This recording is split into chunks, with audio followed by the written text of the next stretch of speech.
Hello, everybody. Good evening, good afternoon, and good morning to you. Wow, welcome to another episode of Real Talk with Bianca. Mindset your roadway to health. Okay, my name is, I'm going to be your host today. So let me just introduce myself a bit more. I'm a mom of three boys. I'm a health and a lifestyle coach and an aspired motivational speaker. I'm a talk show host, I'm a gospel music singer, and I'm a Christian by religion. And I'm a very happy person. My motto is do unto others as you like them to do unto you. Okay, so that is Lady B, um, you know, in the nutshell. I just wanted to present my sincere apologies. There's some work they are doing with regards to the internet outside, so I struggled. I had to use my phone, and I just had a difficult time. So you just bear with me if at any moment there's an interruption. Just understand. I'm just using my mobile data, so apologies about that again. It's always a pleasure and a delight. You know, just to highlight the fact that nowadays our show is not going to be strictly Tuesday and Thursdays. So from week to week it will be on different days, but hopefully we can get to a schedule where we have a fixed day again, due to circumstances beyond my control. But hopefully in the long term we'll have a fixed day again where we do our roadway to health and our roadway to wealth. Okay, so our subtopic for today is something that I love, which is metabolism. How metabolism affects weight and our health, because so many people really don't understand what metabolism is all about and the role it plays in our body. So hopefully we're going to try and just share a little bit of knowledge and wisdom from my research, and then from there we're going to hear from a doctor at the end. So please do stay tuned until the very end. So I'll try and keep it as short, as snappy as possible. So I'm just going to head on and let me see if my document is ready. Okay, maybe let me share my screen. Should I? Okay, the slideshow is ready. All right. So how metabolism affects your weight and health gain. Okay. Um, Maybe you know what? I'll stop sharing and just go through it, and then I'll share the video at the end just to simplify matters. Okay. All right. So the topics that we're going to cover here are: what is metabolism? What are the signs of a slow metabolism? What are the three main purposes of metabolism? And 6 ways to boost your metabolism. Of course, at the end as well, you're going to hear from the doctor's perspective. Okay. So, and I'm just going to share my story in between and share what I use that helped me with my metabolism. Okay, so let's head on. Okay. So, what are the signs of slow metabolism? For some reason, some information went missing, but let's keep going now. Okay. Signs of a slow metabolism are, e.g., when you start to release a lot of gas, which is, farting, if I would say it in other words, if simpler words. When you crave sugar or sweet things, or when you keep gaining weight. It's when it gets difficult for you to lose weight, it's a sign your metabolism is slow. When you always feel bloated, when you have hypothyroidism, When you easily develop cellulite and when your blood sugar is too high.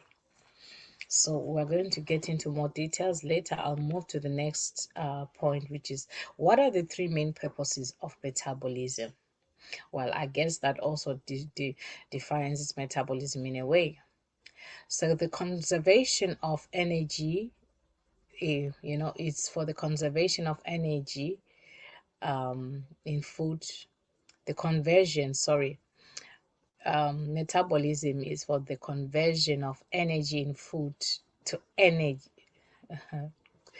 to energy available to run cellular processes. For example, the conversion of food to building blocks for protein, lipids, nucleic acids, and some carbohydrates.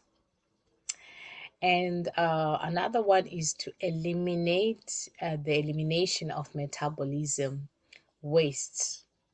So those are the three purposes of metabolism. Okay. All right. So we'll move to the 6 ways to boost your metabolism. So, for example, eating breakfast is just as you need to start your car with fuel, you need to jumpstart your metabolism first thing in the morning. So that's why they say breakfast is the most important meal of the day and do not skip your breakfast. So that helps you to burn the most calories as possible, during throughout the day if you take your breakfast. So vitamin B is another way, and also magnesium, lifting, and eating, not starving yourself. Okay. All right. So we'll move to the next. Now I'm going to share my screen so I can show my results. Just bear with me. I have to end the show for now and share my screen. Welcome, Boss Lady Cynthia. Thank you for joining. So I'm going to share my screen quickly, showing us my results. Okay. So these are my results. Let me try and see if I can make this bigger as possible. Okay. Yeah.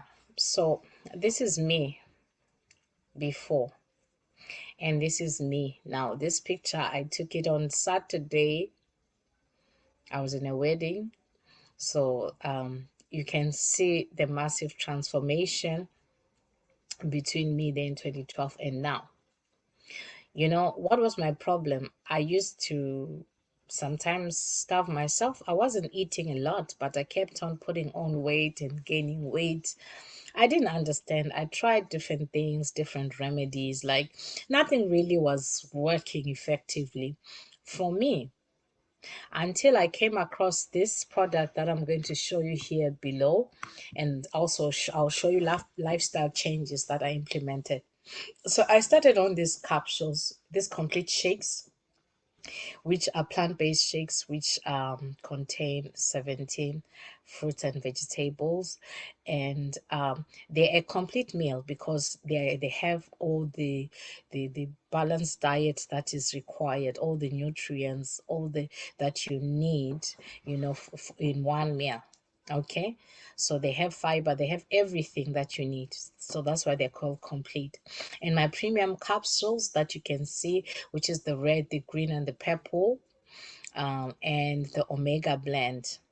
So that's what helped me as well. The capsules, they are very fantastic as well. They help to balance your hormones. They help you with bowel movement, and they help also with metabolism. And the booster, it helped me to control my cravings as well. So I don't know how come I didn't put a picture of that there. But anyway, when you reach out to whoever shared this video with you, they can always tell you what the booster is. So these are the things that I used: the complete shake premium capsules, the omega blend, and the complete booster. That's what I used. I was taking, and then I started seeing results already within my first month. I lost like I think a dress size or two, you know. So what other things did I do besides that? Of course, I had to implement one simple change, which are lifestyle changes: exercising more. I started sleeping more. And because remember, before that, I had a problem with insomnia. I couldn't sleep. So now I was having good sleep. Like I would sleep like a baby. When it's time for you to sleep, these capsules, you just see your eyes closing on their own. They practically like make you to sleep, and which is good if for someone that has been struggling or deprived of sleep. And drinking more water. Water is very, very vital because our body, it's made out of it, 3/4 of it is made out of water. So we need to replenish and drink more. So which is, for example, you're supposed to take 2 to 3 liters per day if possible, but the least is 2 liters per day, unless of course you're on fluid restriction for one reason or another. And yeah, of course, I shared the omega blend and the shakes.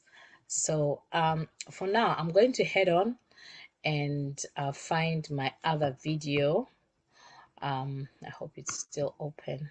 Okay, let's see. No, not you, not you. All right, let's see here. Which one is this? So I want to, let me stop sharing because I'll have to share my sound again, otherwise you won't be able to hear anything. So I'm going to head on. Let's go and hear what the doctor has to say about all this metabolism issue. Okay, so I'm trying to just move it forward a bit. Okay, let's see. Share with Zoom, share screen. Okay, share my audio. Okay, all right, so I think we are good to go now. All right, so I just try to skip it a bit so that the other details that are not important, we just leave them out. He's kind of like introducing who the doctor is. I'll just leave it from where it is right now, and let's sit down and listen together. And she's an active member of the medical staff of the Springfield Regional Medical Center and the Kettering Hospital. She completed her undergraduate degree from the University of Cincinnati and received her doctorate of medicine from Wright State University School of Medicine in Dayton, Ohio. She then completed a 3-year residency in family medicine and is a member of the American Academy of Family Physicians. She's passionate about the message of staying healthy by choosing a lifestyle that promotes wellness and longevity. She and her husband, Mark, have one son, Samuel, who received his medical degree in 2015 and currently is completing a cardiology fellowship at St. Louis University. She has lectured to medical students and family practice residents about nutrition and practice management. They have 2 grandchildren, Cambridge and Winston, and she enjoys the California coast, cooking, exercising, and her beautiful Maltese puppies. Please give me a big welcome for our guest tonight, Dr. Jan Roberto. Hello, everybody. Thank you so much for taking the time to get a little bit more education on diabetes and, more importantly, what you can do to perhaps prevent or improve your diabetes or prediabetes, as well as just thrive for the future. I am just thrilled to be here. I've been practicing medicine for over 30 years, and so I have seen so many stories and situations that I know in my heart could be taken care of just with lifestyle changes, and that's what I really want to empower you with tonight. And so I was asked over a year ago to consider doing this topic in less than 25 minutes. And, you know, there was part of me that was challenged. On the other hand, I was so busy, I just kept putting it off. Well, I ended up going to a conference last month with my husband, Mark, and we actually heard another physician speak about the same thing that I'm going to be sharing, and I'll give you his resource. But Mark Roberto, obviously my husband, is just my counterpart, and he gave me so many wonderful ideas and encouragement, and so I'm going to give him credit also for helping me, you know, pull a lot of this information together so that you can easily understand it, I hope. So what do you think of when you think of the word diabetes? I'm sure some of these words are jumping out at you. And it's really a very complicated subject, both with multiple organs being involved and multiple biochemical pathways. And, you know, I just really want to empower you just with some good basic knowledge. But I'll have to tell you, this is where my head started for the last several weeks, you know, back at biochemistry, energy metabolism, Krebs cycle, gluconeogenesis, lipogenesis, ketogenesis. Okay, if you're medical, you know what I'm thinking about here. And then multiple organs, your stomach, your liver, your muscles, your fat tissues. And so what we're going to do is talk practically here that, you know, diabetes is a huge problem, and it is affecting at least 1/3 of the American population. Is either diabetic or pre-diabetic. That is not acceptable. And the worst part is that 85 million, almost 1/3, have not even been diagnosed. Okay, 10% right now or more, probably 12, because this is 2 years old, have diabetes, but it's this huge growing number that has not been diagnosed. And if it's not turned around, they will be a full-fledged type 2 diabetic within 5 years. And that's where our message comes in. And that's what I'm so excited about. And so what is diabetes? Well, I'm sure you've heard so many things, but I'm going to break it down for you. It's a group of diseases that have in common an elevated blood sugar or glucose. They're the same word, blood sugar or glucose. And it really is a complex disorder of carbohydrate metabolism. Okay, and let me tell you that carbohydrates are not what you think they are. In this case, this is more of a malnutrition, the body getting the foods that it doesn't need or require. And this form of malnutrition leads to this disorder of carbohydrate metabolism. Okay, but we need energy to live, okay? Every food we eat, whether it's a carbohydrate, protein, or fat, has calories assigned to it for a reason, and that has to do with how fast it gets broken into sugar, which is used in the Krebs cycle to make energy, okay? Carbohydrates just are more efficient in terms of their breakdown, and this is where we're putting our energy because so many people eat so many carbs. But we're going to delineate rather quickly here the difference, okay? But in order to live, we want to eat life. I'm going to say that over and over again. In order to live, we want to eat life. What does that mean? We want to eat foods that are alive, not processed or manufactured, okay? So carbohydrates are broken down into glucose, which is sugar, but the carbohydrates that cause most of the havoc in our body are the processed foods, refined sugars, many of the grains, of course, your sweets and pastas and pizzas and muffins and cookies and all of those things, okay? But a lot of people don't even consider what's going in their mouth, that whether it is from, you know, a live source or if it's manufactured, okay? But carbohydrates are broken down into glucose or sugar. And as I told my son growing up, too much of a good thing is too much of a good thing. We need carbohydrates to live, but we need the right ones, and we don't need too much of anything, okay? A little bit more balance would do us good, wouldn't you agree? So the result of having a high blood sugar, let's talk about, first of all, before you're diagnosed, there is so much going on. And in particular, it is what we call end organ damage. And this end organ damage happens even before people are diagnosed, okay? And that is the tragedy. And so we look at the eyes. You've heard of diabetic retinopathy. This is a leading cause of blindness. Diabetic nephropathy, which is kidney related problems. This is a leading cause of end-stage renal disease. And down here on the bottom, neuropathy. This is where you have pain in your limbs and different issues with amputations and circulation.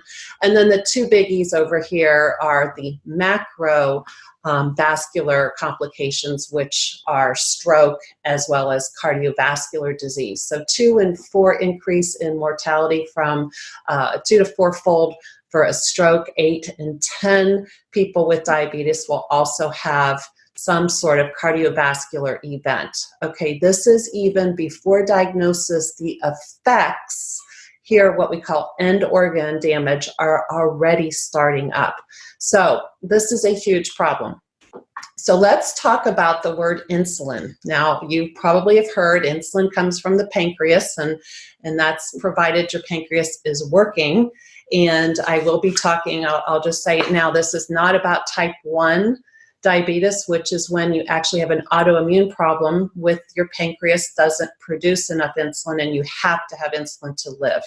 Okay, what we're going to be talking about is something called insulin resistance, where you have too much insulin because of the foods you eat, then becomes not enough, and then eventually might go on insulin injections. So here's the key here. The key is the insulin, and it unlocks this door. Here's your cell. Okay, it unlocks the door to the cell that allows the blood sugar to go in. Okay, I wanted to name this talk something about keys and unlocking, but here's my explanation. So insulin is needed to unlock the lock to put that sugar into the cell. Okay. So this is how it normally works. You eat, here's a piece of bread, okay, not on the alive list, but full of sugar right away. So when you eat, your body breaks down this food into glucose, and this sugar is one of the body, it is the main source of energy. Like I said, everything gets broken down into sugar. And so you see here the G, the glucose. And we have a series of pictures that are going to help you understand that. So as your blood sugar rises, the body sends a signal to the pancreas to release these keys, this insulin. So it's being released into the bloodstream. And acting as a key, let's look right here as I'm talking, acting as a key, the insulin binds to a place on the cell wall. This is called a receptor. Okay, and it helps unlock the door. Here's the door right here to allow the glucose to get in. All right, so just pictures worth 1,000 words. Here's your key, here's your door, and here's your sugar going in. Okay, and that is in a normal state. Okay, but what happens? Sometimes that pancreas is just not putting out enough of the insulin. That might be more of a deficiency, which can also happen with type 2.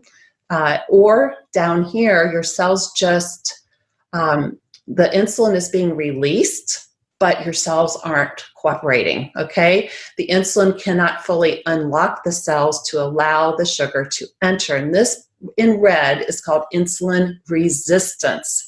This is what we're going to be talking a lot about here in the next 5 to 10 minutes, insulin resistance. So here's what it looks like over here. You have your key. It's trying to unlock the door. But guess what? The door is not opening. The sugar is not getting in as well as the previous picture. See, it's trying to unlock it, but that sugar is not getting in. So what happens? The sugar stays outside the blood cells, okay, stays outside, and it needs to go somewhere. Where is it going to go? Well, I have news for you. The liver and the muscle can only take so much. It goes to the fat. It makes more fat cells. Well, it becomes fat in the liver, and then it goes to the fat cells.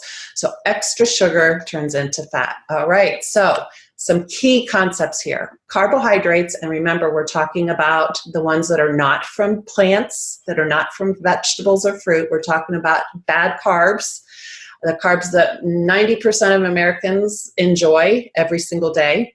They drive hunger. So somebody starts off their day with a piece of bread, a toast, a bagel, pancakes. Guess what? They're hungry in an hour or two. Okay, so this carbohydrate drives hunger. You have extra sugar in the bloodstream. And what happens when there's extra sugar? Your insulin goes up, because that's a natural, what is supposed to happen. Insulin is a hormone, and it naturally goes up when you have sugar. It's going to go to work. But when we eat more than we need, or we eat the wrong foods, that extra insulin drives that sugar into fat cells. Okay, too much insulin starts to not work correctly because of the extra sugar, and it gets stored in fat cells, especially around the waist, and there's the increase in the weight. So here's a key concept. You're not going to hear it too often, this simple, but it is really the truth. Increased carbs, increased hunger, increased insulin, increased fat. I'll say it again. Increased carbs, increased hunger, increased insulin, and increased fat. And I'll give you the resource of Dr. Sugar, who we heard speak in Florida.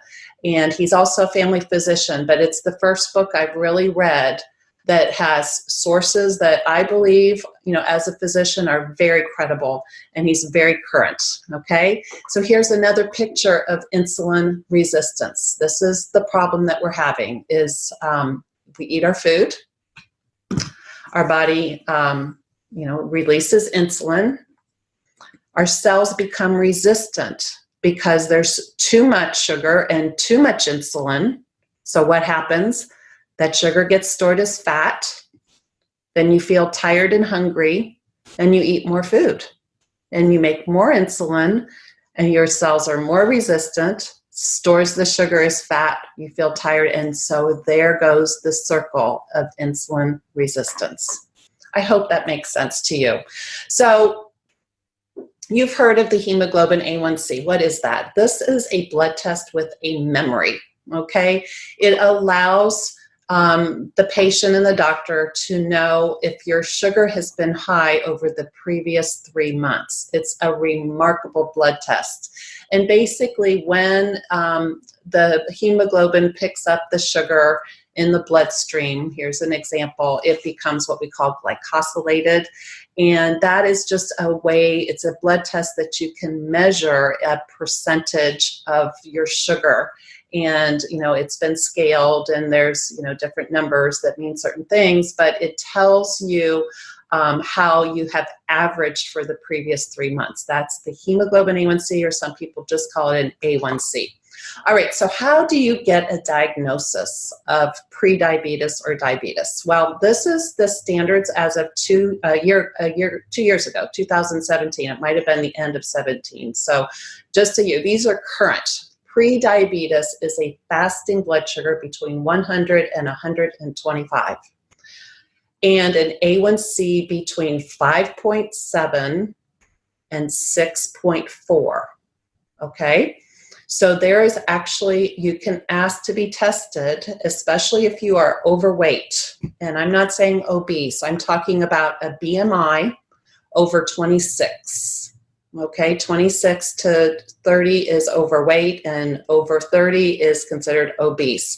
And you can find your BMI by looking it up on the BMI calculator online. You put your height in and your weight in, and you have it.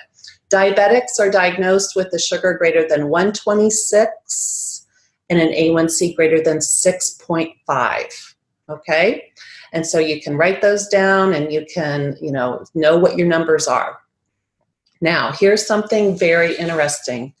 The higher the A1C, the higher your chances of those end organs to be damaged. The heart, the stroke, eyes, kidneys, neuropathy. Okay, so the goal is always to have that A1C as low as possible. So if you're diabetic, this is what you would get to look forward to.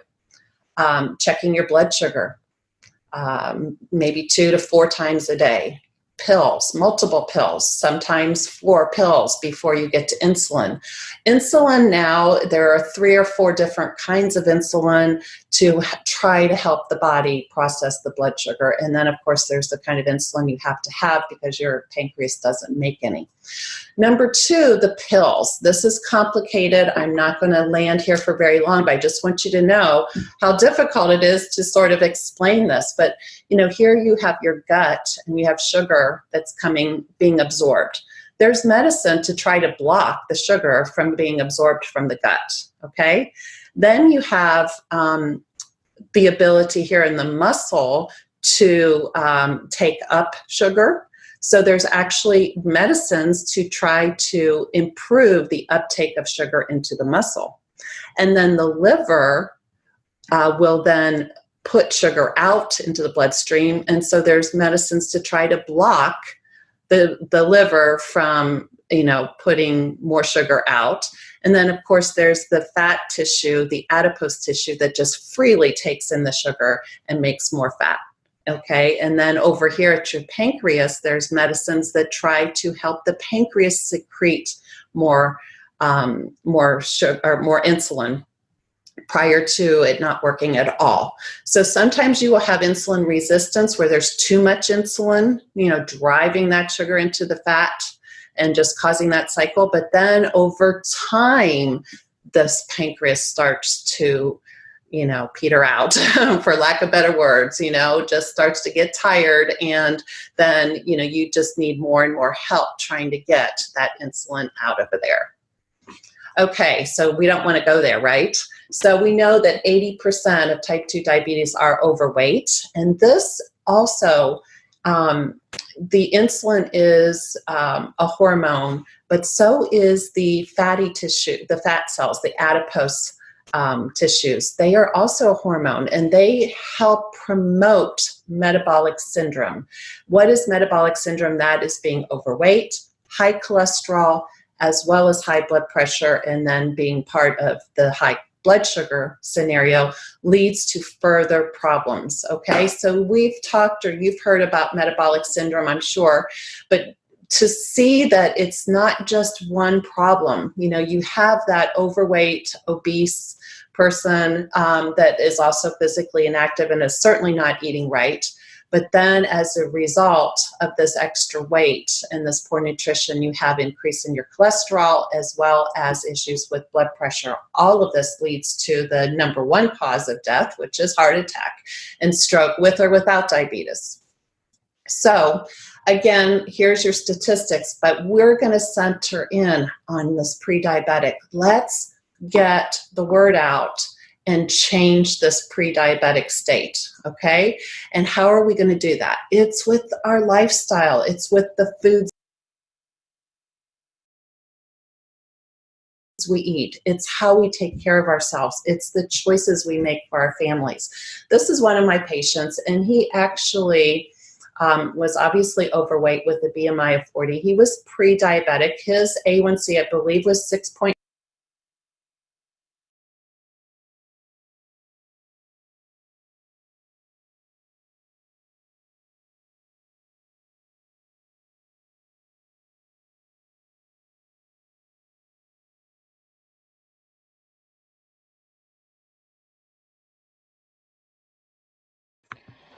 All right, the video is quite a long one, so for today I'm just going to stop there. I think we've seen that the doctor went on to explain a bit further about how it can, affect you to become insulin resistant. It can affect your kidney, your liver, and so many things, your gut. Like, it can affect your health in so many different ways. And metabolism, that's why you will see there's someone that will eat lots of carbs and yet they are skinny like a stick. They don't put on weight, but they eat a lot. And then there's somebody that doesn't eat a lot, but they're putting on weight. Why? Because their metabolism rate is different. So, there are many factors that determine that, which could be sometimes age and, your level of exercise and many other factors that the doctor mentioned there. So, I just wanted to keep it as short as possible. It's already 8 o'clock. I think we've gone past our time now. So I'm just going to end it here. We're going to continue maybe again next week. I'm going to do a part 2, a continuation of this same particular issue on metabolism, and we'll carry on with the video. So for today, we're just going to wrap it up there. I'm just going to say, you know what? Reach out to whoever shared this video with you, and please help me to share this video. And if you're watching from my YouTube channel, please, comment, like, subscribe, and share if you haven't, and share with your friends and loved ones. You never know, this education is very vital for people. So, this show is about educating people and gearing them to be bestest and better versions of like themselves. So we are here to change people's mindset and help people to know and understand more about their body and health and the importance of keeping health or keeping a healthy lifestyle. So as I shared my testimony earlier, so if you want to know more about the products that I shared with you that help me to lose weight, from that size 22 down to the size 16, just reach out to me or whoever shared that video. Thank you once again. This is your lady Bianca. Always a pleasure. Have a brilliant evening and God bless. See you again next week. I don't know whether it will be Tuesday or Wednesday. Probably maybe it'll be Wednesday again. But just watch out for the flyer. That's why you have to hit on the notification button so that anytime we are on, you are aware. And also watch out for the flyer on my Facebook page or my YouTube channel. My Facebook page is Bianca Aila. And I'm on all social media platforms. You can find me Instagram, Snapchat, Twitter. I'm everywhere. Okay, so for tonight, I'll just say, my favorite quote: eat food as your medicine, otherwise you eat medicine as your food. God bless you all, love you all. And our episode of Mindset Your Roadway to Wealth is going to be on Saturday. You don't want to miss this episode because I have a very, very, very special guest that is going to come and speak. You don't want to miss it for the world because she's going to share information that is going to blow your mind. So 7 p.m. UK time, 8 p.m. European time, which is 2 p.m. USA time. Don't miss it. See you there. God bless you all.